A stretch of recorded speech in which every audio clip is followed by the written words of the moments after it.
Um, Everybody's here. Great. Okay, we are live. Okay, so this morning I had expected to spend a little bit more time on Everyone Eats. Uh, just to be clear, one of my goals is I really think this is a brilliant idea, and it seems to be working out well. And I was hoping to see if we could certainly extend it through the fiscal year. That seems to have been accomplished. And I also, as we go forward in the budget for FY '22, I'm hoping there's some way we can fund it even further. So with that, I'm going to turn it over to Gary Holloway. And why don't you bring us up to date on the program and its financing and what it looks like for the future and what the administration's position is at this point on the continuation of the program. Absolutely. Thank you, Senator. Thank you all so much for having me this morning. Gene Hamilton, Gary Holloway, Downtown Program Manager with the Department of Housing and Community Development, the Agency of Commerce. I'll be brief, provide an overview of kind of where we are with the program financially, and I'll let Gene speak to any other specifics, and happy to answer any questions you have. I know we're tight on time this morning. As you know, we've been running the Everyone Eats program since August in all 14 counties across the state. We initially had a $5 million appropriation, which went to $6.4 million in 2020. And we've been able to get an additional $2.6 million to keep the program running January and February. Some of the good news we received at the end of December was a favorable determination from FEMA for eligibility for that 75% funding reimbursement, which was great news. We did a small request initially because a little faster process to get a determination back. The second request we put in was for all of the expenditures that we had in 2020, and we are waiting any day on a determination of the reimbursement of those funds at the 75% rate. One of the challenges we had just from a programmatic standpoint is just making sure that we have the cash flow that we need. But we've been able to work that out with with the administration, just to be able to kind of get the funding in place so we can keep the program moving forward. Once we get the FEMA reimbursement back, we can actually continue to do those requests and roll money back into the program so that we can run it with our intention through the end of June. One other piece of news that we just heard in the last week or two, the president actually provided further direction and is allowing us to utilize, well, not us, is allowing FEMA to reimburse emergency feeding programs at 100%. So that means that Everyone Eats, going all the way back to the beginning of the pandemic, is able to recoup any eligible FEMA costs at 100% all the way through, I believe it's September of 2021. And that's not only the emergency feeding program, there's a number of other programs that are eligible under FEMA that would also qualify. So it's a great news for the state because we have a number of programs that we're getting reimbursed by, and we can get that money back and repurpose it for other things. So maybe I'll pause there. So yeah, thank you. Thank you for that. One question I would have is, that is great news. I don't know if you can quantify the number, but is it the intent of the administration, or is it too early to repurpose those dollars to continue the program beyond June? Yeah, as far as the game plan we have with the administration, the intent is to continue funding the program at the current level through June 30th. We have not, quite frankly, we haven't had a programmatic conversation, nor have we requested any additional beyond that. I'll let Gene speak a little bit more, but it's a really complicated program that takes hundreds of volunteers, hundreds of staff, hundreds of restaurants and farmers, and it may very well be that to operate a program like this the way that it's currently operating is not sustainable from multiple levels. But we are having some conversations about what can we learn from this program to be able to kind of take the local food system, to be able to support restaurants, to be able to feed people, to be able to work with our partners that have just been terrific, from the food sector, from people who are providing meals to those in need, who really have the structure in place, right? The food banks, and the shelters and whatnot, that have these systems in place to be able to get food to people who need to. And so we're trying to get folks signed on to those state programs, Three Squares Vermont, these programs that are really designed to get people assistance. This is supplementing those programs and really helping in so many ways from a food insecurity as well as an economic recovery standpoint. Okay. Well, I mean, I guess going forward, we'd like to support the tweaks to the improvements to the program. We like the win-win-win kind of situation, or at least I do. And if it means one-time general funds, in my mind, that's something to be considered, but it seems like it's even more preferable if some of these repurposed federal dollars can be put into this beyond June 30th. Yeah. So I don't see people's pictures, so if anybody wants to speak, go ahead. Keisha has a question, but Gary, as you're giving us a big picture of this, if you could just give us how many meals have been served so far, because it's just an incredible number. Jean, you have that number. It keeps changing by the week, and so you have probably a better indication of where we're at right now. Yeah, what actually is easiest for me to report on is would you just identify yourself for the record? Totally. Yes, I am Jean Hamilton, and I serve as the statewide coordinator for Everyone Eats, and I'm that project, and I am based out of the Southeast Vermont Community Action Agency, SEVCA. So what's easiest for me to report is that from the program start in August through the end of December, we distributed about 530,000 meals. And at this point, hubs came back online, starting the week of January 18th, but have been sort of filtering back in. So some started the 18th, some started the 25th, but we're back up to our operating level of about 40,000 meals a week. And if I could, Senator Sirotkin, reflect a little bit on your question about post June 30th. Yes.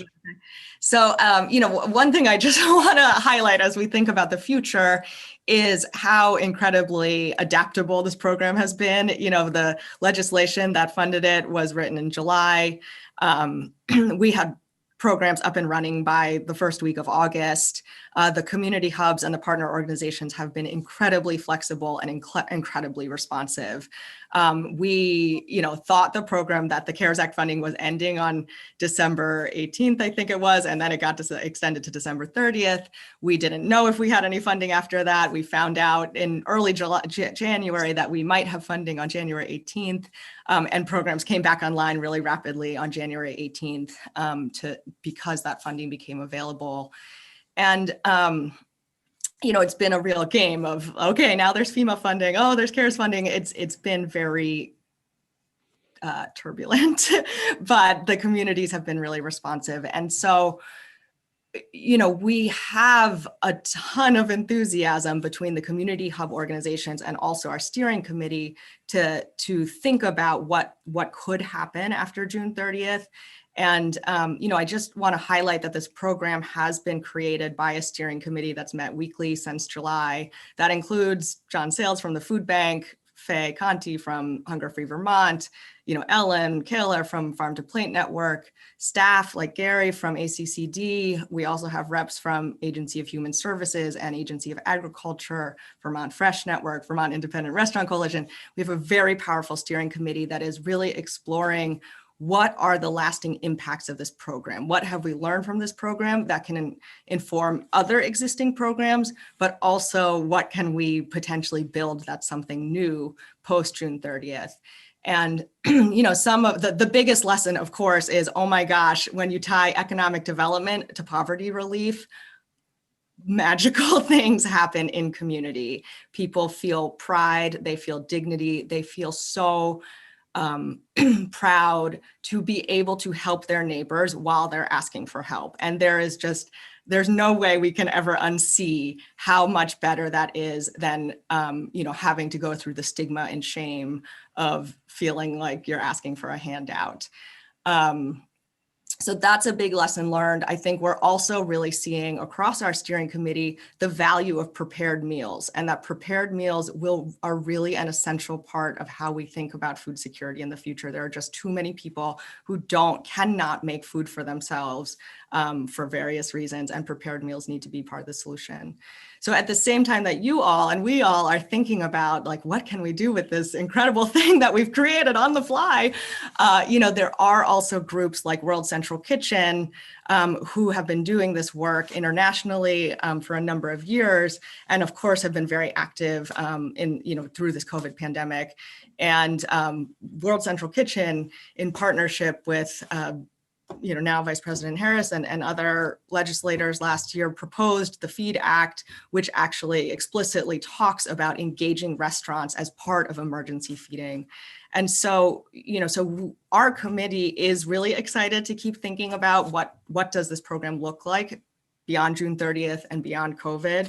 And so I hope, you'll stay engaged with us on that conversation because it really just has been so beneficial. Well, that's perfect. I think we want to stay engaged. At least I do, and I think members of this committee do.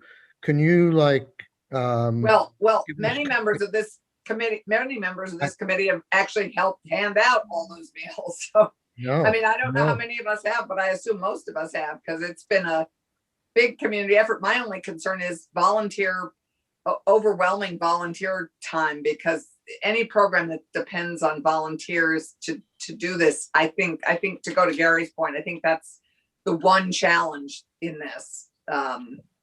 So can you, Jean, like at the, today is the 11th, can you at the end of the month, send us just a memo of an update? Committee, you should know one of the things Nathan, in reaching out to do more, has asked for additional tasks from us. And one of the things I've asked him to do is to keep track of requests that committee members make during testimony of witnesses. I find frequently they go unfulfilled. And so he's gonna you may get a note from him soon, a reminder, say the committee asked for this by certain date, so it can keep stuff flowing and we don't forget about our requests. But I think we're on the same page here, and it'd be great to know how your meetings are going. Senator Rahm. Chair. Well, first of all, I couldn't help but think when Jean was talking, if you haven't read, there's a great Harvard business case review of Doug Roush opening the Daily Table in the Boston area. Doug Roush was the general manager of Trader Joe's in their major expansion. And he just wanted to open a lower budget Trader Joe's outside of Boston and Roxbury and other areas that have a high concentration of people on food stamps. And he wanted to create a market where people's food stamps lasted the whole month. And he was about to open and realized nobody was going to come to his discount Trader Joe's because they didn't have time to take the food off the shelf and prepare it at home. And he actually brought in a guy who's from the Bronx, but learned how to glean food and create gourmet prepared food in Vermont at the Gleanery. And he brought him in. They did 75% prepared food, much more like a Whole Foods, which people who have all the time in the world still want prepared food. And they completely redid their model, and they're incredibly successful now and have a much greater concentration of prepared food. So just cannot say enough good things about this program, and really kind of wanted to look past June 30th. So I don't want to get ahead of myself, but I wanted to ask Gary and Jean, is this something where it can be really well integrated into 3 squares and, being able to say, here's, your 3 Squares program benefit, here's your $100 for everyone eats. So that, it's not a separate program. It's not downloading something different. It's everyone should have the right to prepared food and maybe once in a while to take their family to a restaurant. And I just think we should build that into our permanent program. So I was hoping that's where you were going anyway. Yeah, I'll take a stab and then Gary, definitely jump in. The sort of paths that we've started to outline that we could see this program going forward, one clear path is, as identified with the FEED Act, is sort of transforming emergency feeding in future crises and moving away from a reliance on MREs and actually using and employing the food and food prep infrastructure we have in our community. So using that decentralized infrastructure, I think that's a big takeaway and feels like pretty doable as an outcome of this pandemic. Another is, like you're saying, Senator Ram, about of integrating prepared meals into SNAP. And there is definitely some advocacy around that on the national level. It feels a little early for that, but the way things move in this COVID time, like it could just happen. But I think that's a great idea. And certainly, one of the benefits of SNAP is you just use your card in the normal marketplace. There's no stigma or reduced stigma. And that would be really great if people could just visit their local restaurants and get the food that would really serve them. So those are sort of the two programs that we've imagined, but at a more grassroots level or sort of organizational level, partners at the food bank and food shelves and everybody who's touched this program is thinking like, oh, how can we implement aspects of this and integrate aspects of this into our current programming? I think our what we've seen Capstone do is really, what we've seen every hub do is really powerful. But if there's some time for us to bring some of our hubs in, or maybe I'll try to put that in the report, is just some examples of how different hubs are thinking about integrating this in a more long-term way. Jean, thank you so much. We're gonna have to move on. I guess I have one final question. You're doing pretty well statewide at this point. I mean, when we push this forward together, it may be an easy lift, but it'll be a lot easier if you have supporters all throughout the state in every county, and it's operational, not disproportionately around the state, but sort of equally around the state. So I'll leave you with that. I assume you made good progress on that. But we do need to move on at this point. Good work. Thank you, guys. It's great. Thank you for the support. We love this program. Thanks for everyone involved. It's truly remarkable how much people stepped in and led this program. Yeah. Thank you. Thanks. Bye. Thank you. Take care. Okay. Thank you, everybody. We're going to move on to Ted Brady. Ted, so what committee, just to be grounded for the next 45 minutes, and we're going to do this probably every Thursday morning, and probably for 90 minutes, is start focusing on the budgetary issues with the idea of, I think I've mentioned this before, of making some recommendations to the Appropriations Committee that they're hungry, no pun intended, to get from us. If you look at and Ted could verify this, if you look at what our counterparts in the House are doing, they're almost spending all their time on these programs and writing, I guess, a letter to their appropriation. We slug along on these substantive bills that I think are very important, but are hard work. I'm not saying going through programs are not hard work, but we're going to spend like 90 minutes a week on these things. They're literally spending the entire week, spending a day on one or two programs entirely with all kinds of witness and stuff like that. I'd like to hear from the committee if they would prefer that approach. It's not the approach that I want to take. I mean, I think we can get a flavor for these things, and we're not the Appropriations Committee. We can certainly highlight certain things, but we can't do two jobs at once. And we have a lot of important substantive legislation to do, so we can't spend all of our time on the programs. But Ted's pretty good at winnowing things down fairly quickly. So Senator Clarkson, you had your hand up, maybe as a Oh, good. Oh, so you can see, right. Because you said, yeah, I mean, the House has a different time frame. They start the budget. I mean, they're under a different time frame gun than we are. So I think that our approach is, for us, works. But the House has to produce the budget first. So, I think it's appropriate for them to spend that time now doing that, because they're making a recommendation that's going to come to us mid-March. And I think for us to understand it and spend a lot of time, spend 90 minutes a week or whatever we end up allotting for it is great, because that helps prepare us for when that comes to us. So I think this is good. I think it's a good mix. Yeah, I thank you for saying that. I hadn't really actually focused on the timing and the advantage we have. Not only do we have a little bit more time, but as we all know, the landscape changes dramatically during these weeks, and we would have the advantage of, some programs may disappear, new ones may come in, and we'd be dealing, when we start making the final recommendations to appropriations, we'll know what the House has done, and we'll have more information at our fingertips. So, but I think we do need to, continue to get to learn about these programs and hear ideas from the committee for other programs, because it's not just the administration that has ideas, right, Ted? Right. Okay, so with that, I think you should, I'll leave it to you, but I was thinking you might pull up your infographic on the screen again, and we can start focusing on those programs. Maybe if Nathan if you could send it to all of us. It's on our web. I think it's on our website under Ted's name. If you pull it up. Okay.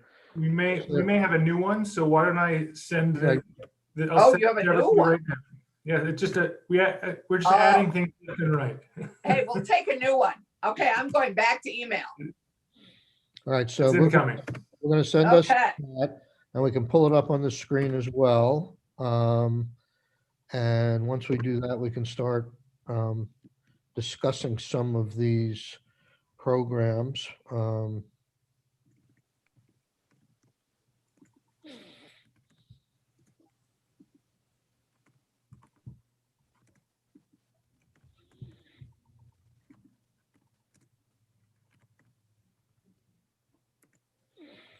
I haven't received it yet, but maybe it's up on the screen.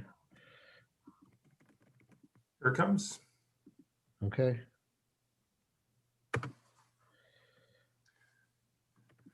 And I'm happy to share my screen if Nathan would like me to do that. Nathan, should I do that? Yeah, why don't we do that? Because I haven't received it yet. It Oh, takes a okay. long, yeah. All It's taking a long time to get to Woodstock. Well, the broadband issue. So, Yeah. okay. Can everybody see it? Yes, Sort of. It's pretty tiny for our very grown-up eyes. I've got it.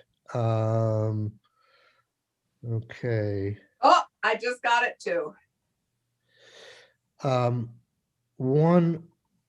Ted, I have some ideas of the direction to go in for the 40 minutes we have this morning, but do you have anything you want to say before we get into this in terms of changes that have occurred or new thinking since your original walkthrough of this document? Not changes, but I think just a quick perspective about kind of your comments about the House approach versus the Senate approach. I think you folks have a couple of these things kind of moving through bills and are doing a lot of due diligence on them already. And I think there are some orphans that haven't been, that simply don't have a bill right now and don't have a place where they're clearly being considered. And so when I look through the asks, I see the need for more time on our tourism requests. I see the need for more time on the consumer stimulus request. You folks have the relocated worker grant conversation going on already. So Yep. probably don't need additional time there. Then when we get down to the reinvestment side of things, the place-based tax increment financing conversation generally is happening in Senate Finance, right? No, it's happening here. Yeah. Well, so you're already on top of it. And we're also going to be dealing with, which last year was our 237 bill, would deal with, it had dealt with Act 250 and wastewater permits and zoning and things like that. A few of us are working on a bill that's going to pare that down, but incorporate some of these things like The- discussions about better places and expanded downtown credits. And the down, and but brownfield. it would be great if that also included brownfields, Michael. I think you just said that, but I did. I'm just feeling more and more stronger and stronger about this is brownfield money is so important to Right. get some of our major downtown projects over the hump.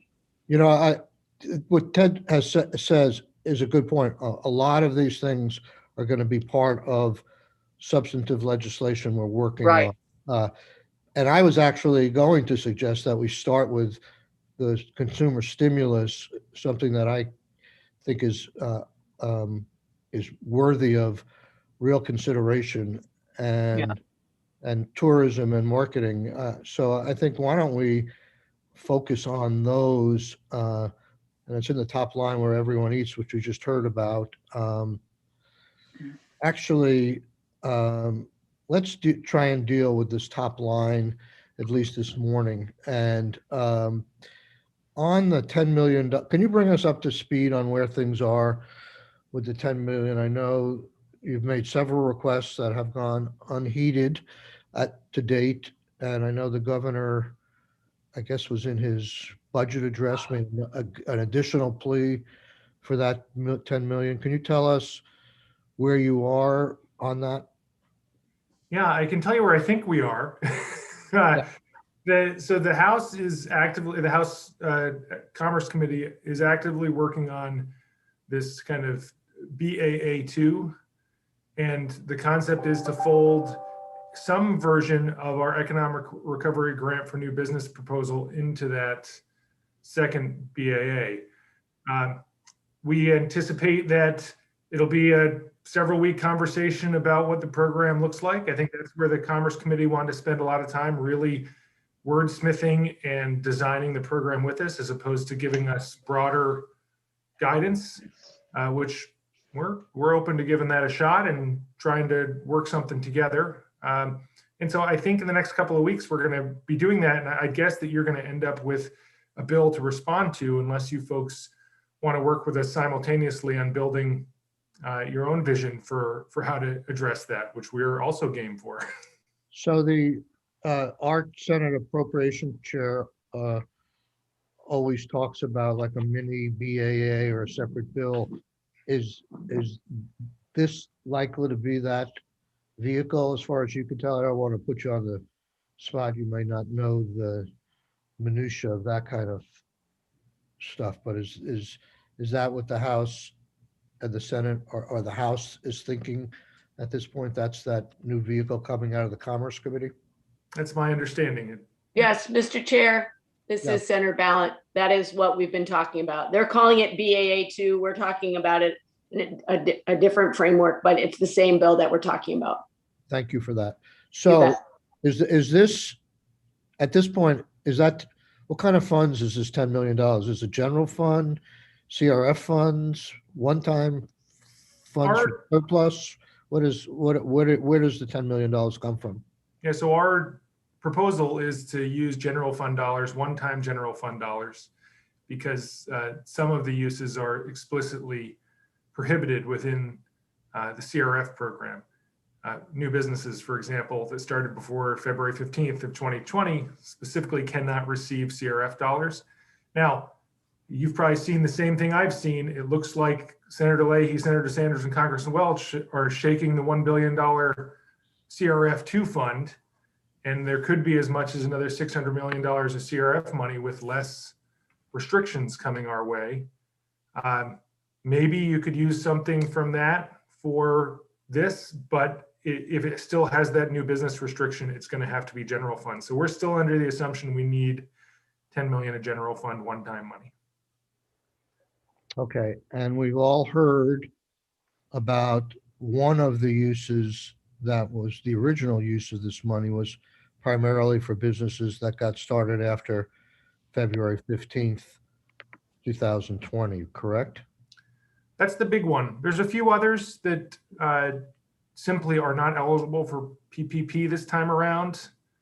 The new business issue is usually the reason, but we will hear from others in the next 2 months that are not eligible for PPP and need assistance. Okay, do you have any numbers that you can share? We've been asking this in other contexts of how you came up with a number of $10 million. I mean, I'm struck in this whole environment. I mean, the previous witness was talking about turbulent times, and I almost jumped in and said, welcome to our world. But what is there a back of the napkin calculation? How do you come up with this figure of $10 million? Yeah, and can I tag on to that, Michael, which is how many businesses, Ted, are we talking about? What's the universe of these new businesses? Because I've only heard from a couple of them in our neck of the woods. Yeah, well, the way we came to the 10 million figure is hardly scientific, but we did do some data gathering. We looked at the number of applications in the Economic Recovery Grant Program that only received our Economic Recovery Grant and received no PPP money or no EIDL money, with the assumption that they were not eligible, therefore, for PPP or EIDL. Certainly, some of those may have simply not chased it down because it was too complicated, but that's the base assumption we started with, and that number came to 40 million.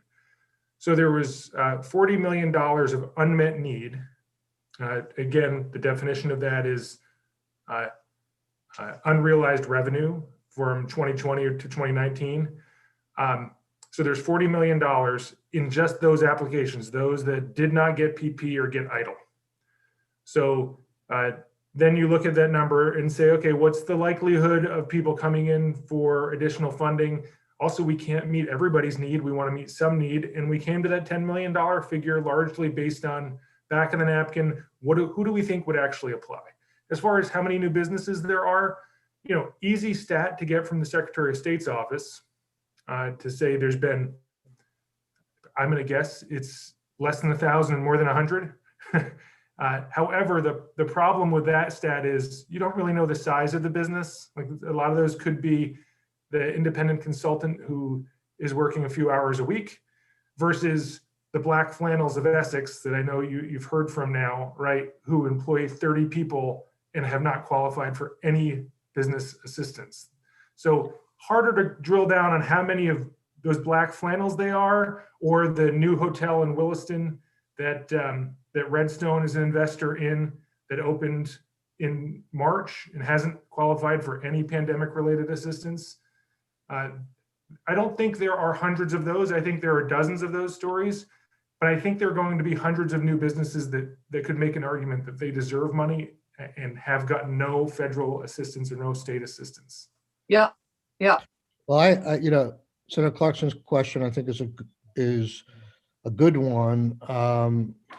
We'll get this from the House and see what their recommendation is, but we sort of need to know. I guess I'm still at a loss of what the status of these businesses are, and how many.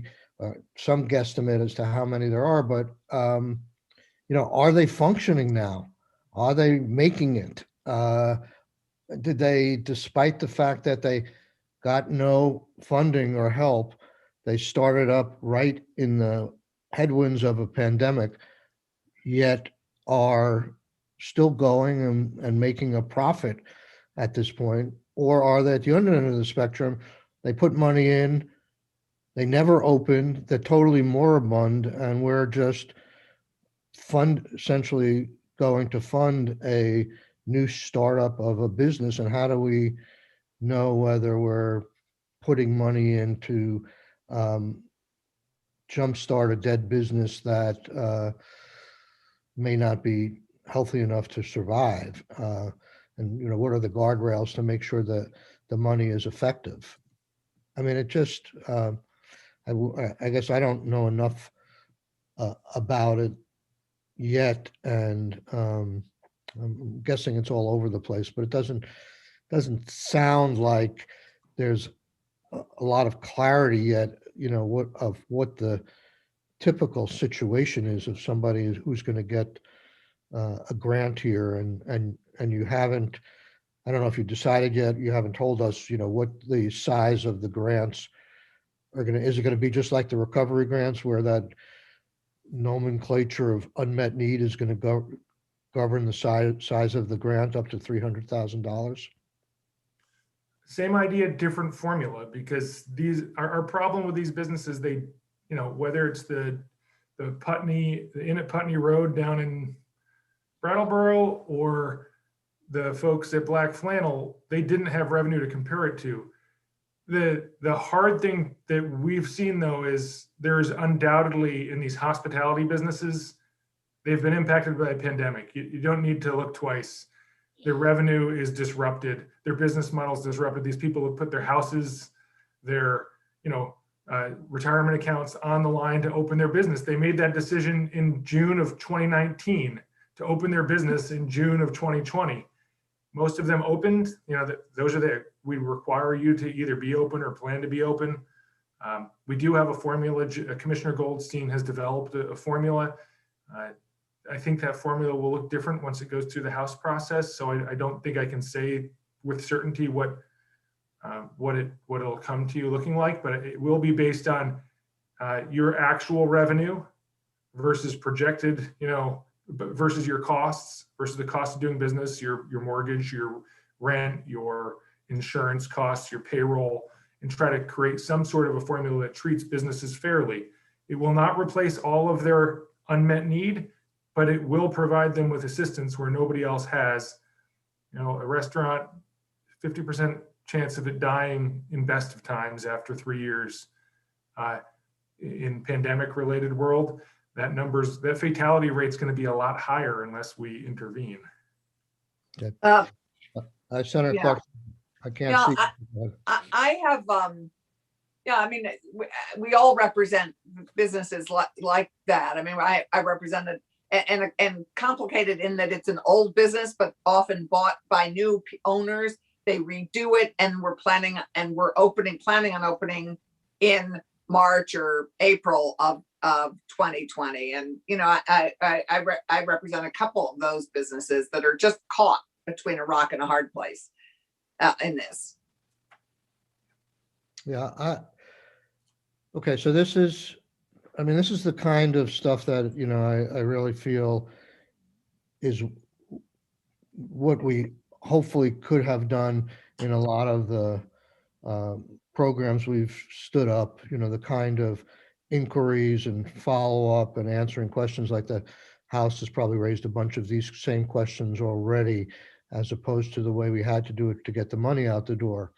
But I would hope, I guess one instinct that I have is I wish there was some better mechanism established that we're not, that people who apply for this program are really going to use the money to make a go of this, as opposed just checking off a box saying, I intend to reopen with these funds.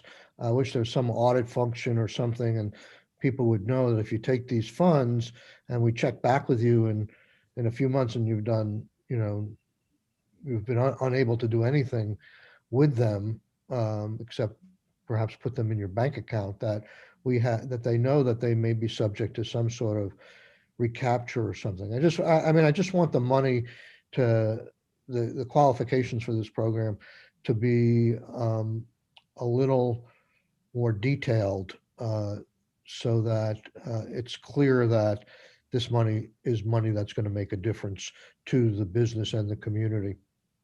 So, Mr. Chair, I have I'm sorry, I can't see hands. So yeah. Oh, Senator well, Rowan? Yeah, Senator I think the same time I said that, Senator Brock raised his hand, so I'm happy to let Oh, him. go ahead. You're speaking. Go ahead. I I was trying to suss out too, Ted, from what you said, but in the 40 million, if that also included, similar to the chair's question, businesses that didn't feel comfortable taking PPP because they don't know when they can reopen or get back to any kind of operations. I think that's the biggest challenge I'm hearing from people who rely on events and have, are looking at May and June with a lot of deep uncertainty about they weren't sure they could take PPP because they have no guidance from the state that they can do anything to reopen. And so I know you all know it's really hard to coordinate all the limbs here and make sure we're like moving in the same direction. But I wasn't sure if I just feel like there's going to be other flexible monies that are needed for, business. Like, I don't think not being open before a certain date is the only reason people can't take federal dollars. We are probably going to have other flexible dollars for people who still can't reopen until guidance in the state changes in some way. So I don't know if the 40 million you're thinking includes that, or you might seek another flexible pot of money. I think those people also, what I'm hearing, might need legal assistance because they might be facing breach of contract issues and being sued because they have events that are much beyond their control. So what is happening with the other businesses that don't fit neatly into the federal categories? So the easy answer to your question is yes, the 40 million figure included anybody who didn't report that they applied for PPP and EIDL to us. And you're right, that could be for the reasons you suggested or another half dozen that I hadn't thought of. Yeah. I think we're open to using this program for more than just new businesses. That seems the highest need right now. I think in the next few weeks or months, we're going to find people who say, this is why I couldn't apply for PPP.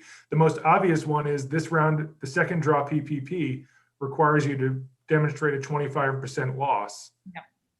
That's going to be a common issue. Like you said, I think businesses that decide to close, like you hear about these restaurants that have closed, have gone into hibernation for the winter, they might have a hard time benefiting from PPP because if they don't open till June, the draw period might close. So yeah, we're game to have those conversations. When we proposed this, we didn't have the full visibility.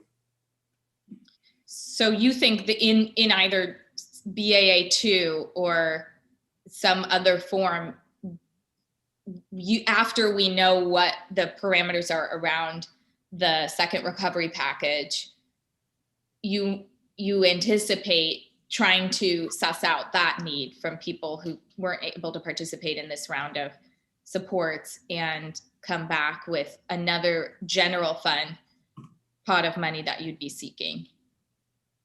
No, I don't think that's the plan. The plan is to use this funding for those needs. And Just the 10 million. yeah, and so we asked for some flexibility in how we designed and implemented the program because we knew in a few weeks and months we'd learn more, but we couldn't wait to get the money.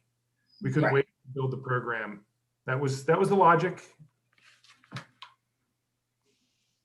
But this particular 10 million, I mean, I don't want to have people who are a new business fighting with people who, couldn't take PPP for other reasons. So do you think the 10 million is the universe of just new businesses that you think will apply, or all kinds of businesses that are less eligible for PPP? I think it was our intent to be for businesses that didn't qualify for federal assistance as well. Right. Businesses. Okay, because it says new businesses, so I just wasn't sure how flexible you're trying to be on that. We're Senator largely Clarkson, being flexible. Senator Clarkson, did you have a question? No, I'm listening with interest. Okay. And Senator Brock handed his up. Senator Block, I'm sorry. Just a question, and this is the issue of how do you provide any assurance that money that's taken by these businesses doesn't go directly into the owner's pockets without any real effort to do business and to be up and running. In the normal scheme of things, you would ask for a business plan and you would test the business plan against what activity actually occurred. That's not practical in this situation with new businesses, and to bury people in bureaucracy is obviously not the wise thing to do. But the question would be whether or not the department could set out a series of 5 to 7 tests that it would use to determine whether or not the business was actually engaging in activity that was likely to result in what they claimed that they were planning to do.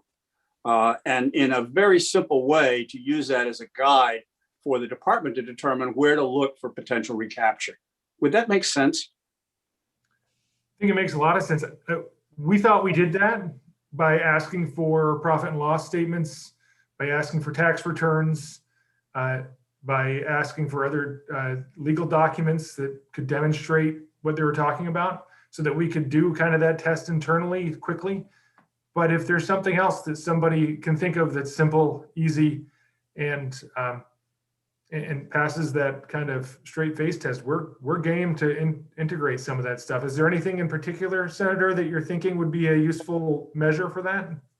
Well, I think there would be extracts from the information that you have. You've got a ton of information that you're collecting, and I would think that would be somewhat difficult for you to digest and analyze. And perhaps there are simpler tests that, for example, how much money actually went to the owners of the business directly or indirectly. That would be something I think that would be measurable, and that would give you an indication as to how the money is being used.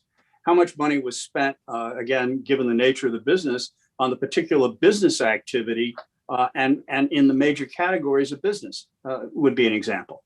And these are things that a business ought to, even a small business ought to be able to indicate. And you're not looking for any one of those things, but you are almost looking for the sum total of them, and then perhaps analytically come up with a number as you analyze these that says, if the number is above such and such, this is where you're going to zero in on to determine, this does not look in a way that would make you comfortable. What we really found was difficult was deciding what you could use the money on. And that's really where we're getting to, right? Can you use it? Can an owner use it to pay themselves? Yep. It's hard to say no, because a sole proprietor, as an example, Exactly. that's what you use the money for. So those are the kind of things we tripped on. But yes, what you're outlining there, I think we're open to building in other protections, gathering data and evaluating the data before making an award. That's simple. I will candidly say I don't know how to do what you've just said off the top of my head, but Joan and I will talk about it. All right, and I'll offline, I'll be happy to chat with you about that. Great. Mr. Chair, Yes, Senator Ballant. thank you. Good morning, Ted. Nice to see you, as always. I want to pull out just a little bit and make the conversation a little bit more broad in terms of thinking about what may be coming in weeks and months from now in terms of what we might be seeing from the Biden administration. And I'm just wondering, when we look at sort of best practice and other programs that other states are trying right now, I'm particularly worried about the businesses in Vermont that are, for lack of a better word, they're like gathering businesses, right? Everybody in the performing arts and those venues, and theater and music and the wedding industry, anything that is about people gathering, and we don't know when we're going to be on the other side of this pandemic to any real extent to be able to get those businesses back up and running. What are some things that you may be thinking about in your shop as we look ahead to how to address the needs of those particular businesses? The number one thing I'm doing is working with the Restart Committee almost every day to try to chart a path to give wedding event industries, big concerts, theaters, a path forward, and that's difficult. So that's the main focus on trying to help them. Then it comes to financial assistance. I'm certainly hoping that this Save America Stages program really provides some assistance. Yeah. And that PPP provides the assistance. And I think we're going to have to reassess in 2 to 3 months to say what, as Senator Ram was saying, what's left? What did we miss? And Right. I don't think we can predict it. And I hope that $900 million of federal money comes in so we can have another conversation about what did we miss. Yeah, I think the tension always, as you well know, Ted, is that the legislature is part-time, and we're, our work usually happens between now and May. Of course, it didn't last year. And, I think we want to be as part of that ongoing conversation as we can be. What can we put into place if that money, comes down the pike after we're out of session? And we have done a great job, I think, partnering with the administration over the last year, to try to move money out quickly. But I think we all feel a duty to our constituents to make sure that we are continuing to be part of that conversation, even when we're not here. So what are those things we can set up now that will be in place that we feel like we've had input on? I just want to bring us back around to that. I know Senator Sorokin and Senator Clarkson and I were in a conversation last night in which, this weighs on all of us. We want to make sure that we are really engaged at every part of the way, because that is what we're elected to do. Yeah, and may I jump in? Ted, I know you're doing so much, and we don't get to see all of what you're doing. And I don't know if you ever had an opportunity to just loop us in, like, our gathering industries, as Becca calls them. Our gathering industries are so desperate. It would be, if there were updates, even if you're not in committee, that you would just shoot us an email saying, I'm meeting with these people, we're working on this, and it would just be great to know so that we can respond to some of them and in any kind of substantive way. Just because so much is happening and you're not with us all the time. We're all working away in our separate little silos. So that would be great. And I'd love an update. And I've been meaning to have a touch base with Karen Middleman about the Federal Arts Initiative. I just don't even know where we are on that at the moment. So it's it would be great to know.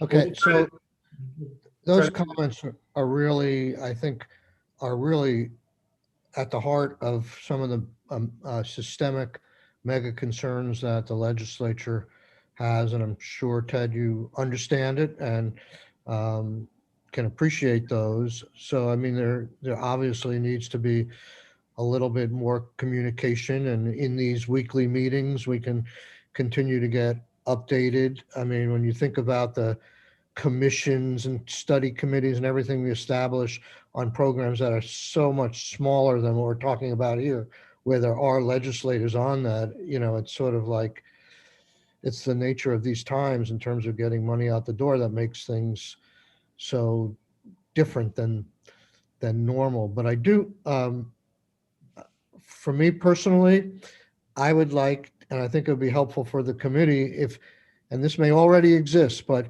can you put together for us in the next week or so a chart of all the business support that has come down the pike, either through the federal government or through the state government, and the names of the programs, the dollar amounts, and the number of grantees, the average grant size? Give us some numbers so we can see the big picture. We've spent more time on this $10 million thing just today than, in some ways, than we spent on $300 million last year in recovery grants. So, you can see how hungry we are for information and to be involved. But we really, there's a lot of loose information out there. I always say that this is really, some of the stuff that we do is small change compared to what the federal government has given. The PPP program is now in the neighborhood of $1.5 billion, and our economic recovery grants, was probably less than $300 million. So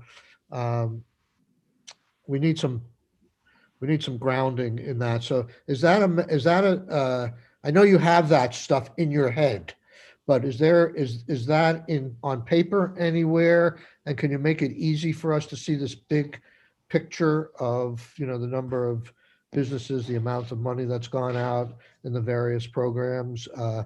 Is it all in one place in some report now, or can you sugar it down to a 1 or 2 pager of what I'm suggesting? I think we can give you something to react to and see if it's what you're thinking. It doesn't exist currently where you mix the state and the feds, but we can give it a shot. I unfortunately don't think it's actually that complicated, so hopefully we can do that. Yeah. Okay. I would appreciate that, because sometimes I think we get lost in the weeds of a small program here or there, and we don't know where the assistance has gone already and how much is out there, and it really makes a difference in how you design these flexible programs. I'm going to move us on to the Buy Local Consumer Stimulus Program. This is something that our committee last year was one of probably the stronger supporters of the administration. It did not really make it through, other than in the end, where I guess there was some pilot programs and some flexible money along these lines, but the legislature really, I don't know, really has bought into this idea, and I, for one, really like it.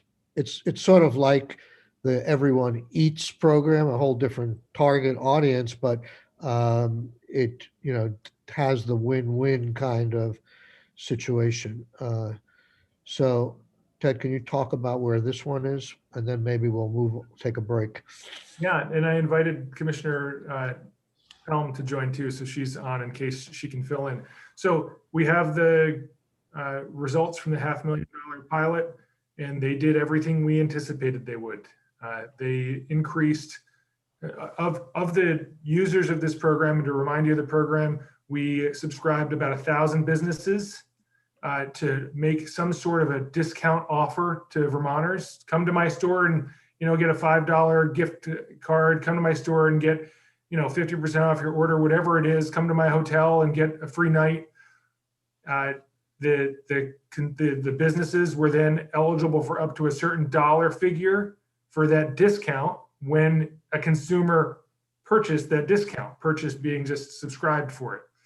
We then made this thing live, and we had something like 17,000 Vermonters in 2 days go to the site and subscribe. In the end, we gave 11,000 or so discounts to 11,000 Vermonters. To date, about half of those have been redeemed, and the results are actually astounding. Something like 3 out of 4 of the customers that these businesses have seen come in their doors are new customers, people that have never come to their business before. They've come and they've spent 73% more than the discount was offered. So if they got a $5 coupon, they've been spending, help me on that math, what, $8, $9? It's magnitudes higher than that in general, but just to give you the idea, it's been a program that also has resulted in repeat trips.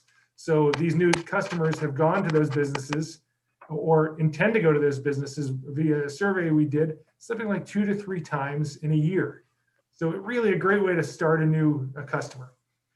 If you recall, the way we proposed this first batch, we did this on a first come, first serve. We signed up businesses that were impacted by the pandemic. You could subscribe, and anybody in Vermont could do this.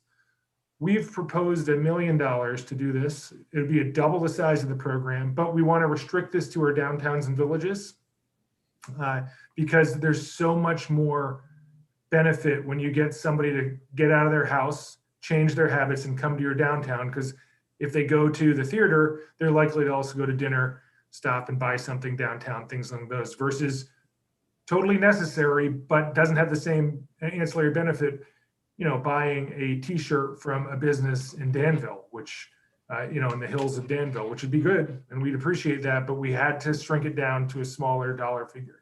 The other thing that we've done differently in this proposal is we're proposing to do this via a lottery.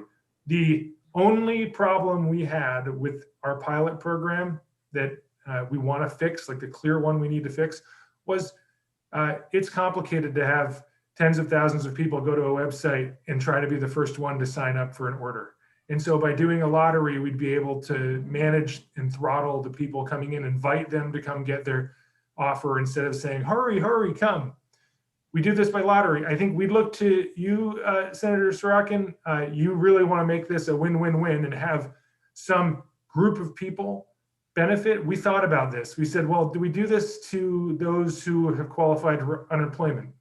Do we do this for those who qualified for hazard pay, as you had proposed at the end of the session last year? Really, the numbers are large there. So $1 million, you can't really make a big enough benefit. But if we scaled this a certain way, you might be able to do that. The other crazy idea that came up, we've seen incentives work. Do you do this if you get vaccinated, you get entered into a lottery to potentially. Oh, great idea. We're open to all of those, but the central thing is we ran a program that worked. Let's try to scale it. I'm trying to, well, one question I have, you had originally last year proposed $50 million for this. Now you're down to $1 million. Is the sole reason why you've downsized this so far because this is general fund dollars versus, I know I'll get under Senator Brock's skin, free federal dollars? No, I mean, the real reason we brought this down was there didn't seem to be an appetite for that larger dollar figure. The goal of that larger dollar figure was really much bigger, which was we want to create a statewide stimulus, right? We want everybody to go out and spend their money, change behavior. That was the goal of that $50 million. That is not the goal of this. This is really, let's help the businesses, right? That ultimately, that's the goal of this one. Let's help our businesses in downtowns and villages. And yes, we will stimulate some business activity, but at best here, we're going to stimulate 30,000 Vermonters. We need a stimulus that's going to stimulate 300,000 households and 600,000 Vermonters to spend money. We can't afford that with general fund dollars. So let's not pretend that if we made this $10 million, that would actually have that benefit. This is really about supporting businesses that need help. When a consumer signs up for their discount, the business gets paid that day, whether that consumer shows up at the business or not. Is this another program that the House in their BAA2 is going to roll up their sleeves and help you design and come up with a dollar figure on? Heather, can I ask, have you been into the House to talk about this, Heather? I did testify. Thank you. Good morning, everybody. I did testify in the House Commerce Committee briefly on this. I believe it was Tuesday. And we talked about the broad strokes, as Ted just mentioned, in terms of what the program is intended to do and the changes that we would make. We didn't get into specifics of some of the language, but that conversation has started. So this would be in the FY22 budget, right? That's what we anticipate. It would be great to get it in sooner because this assistance needed. So if there was room in that BAA2 or whatever the Senate calls it, Senator Bellant mentioned, it'd be great. Before we take a break, I guess I have one general question here. It is substantive, and this looks like a little bit like the books people buy that are like 3 inches thick of all these discounts. They spend $36 to experience Burlington, whatever the name of the thing is, and you got all these coupons in there. And if you ever used all those coupons, you'd get an incredible return for your $36. And I remember talking to some of the restaurant people about this idea early on. And I guess I'm curious if you're giving a 5% or a 10% or a small discount to a Vermonter to go into one of these stores, could we make this money go a lot further if we asked the business to accept that discount without being paid for it, but just the fact that they're getting the business directed to them? Uh,